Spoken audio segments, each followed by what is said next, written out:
countries were copying us. We got hit with COVID. And when we did, we spent the money necessary so we wouldn't end up in a Great Depression, the likes of which we had in 1929. By the time we finished, so we did a great job. We got a lot of credit for the economy, a lot of credit for the military, and no wars and so many other things. Everything was rocking good. But the thing we never got the credit for, and we should have, is getting us out of that COVID mess. He created mandates that was a disaster for our country. But other than that, we had given them back a country where the stock market actually was higher than pre-COVID, and nobody thought that was even possible. The only jobs he created are for illegal immigrants and bounce-back jobs, the bounce back from the COVID. He has not done a good job. He's done a poor job, and inflation's killing our country. It is absolutely killing us. Thank you. President Biden? Well, look, the greatest economy in the world. He's the only one who thinks that, I think. I don't know anybody else who thinks he had the greatest economy in the world. And, you know, the fact of the matter is that we found ourselves in a situation where his economy, he rewarded the wealthy. He had the largest tax cut in American history, $2 trillion.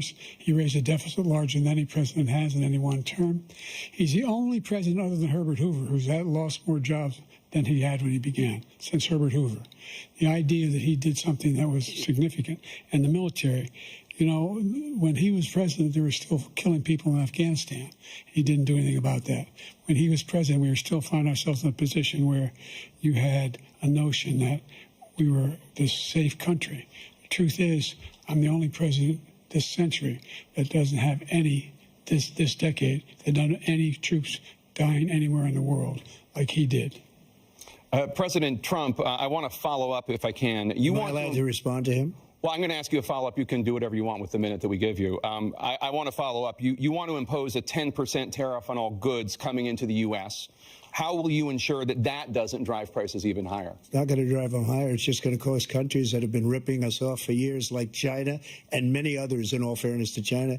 It's going to just force them to pay us a lot of money, reduce our deficit tremendously, and give us a lot of power for other things. But he made a statement. The only thing he was right about is I gave you the largest tax cut in history. I also gave you the largest regulation cut in history. That's why we had all the jobs.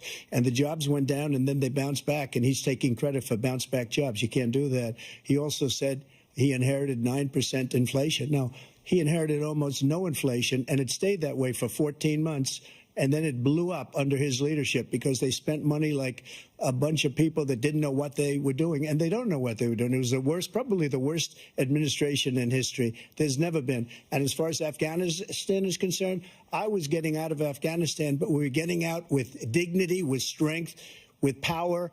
He got out. It was the most embarrassing day in the history of our country's life. President Trump, over the last 8 years, under both of your administrations, the national debt soared to record highs.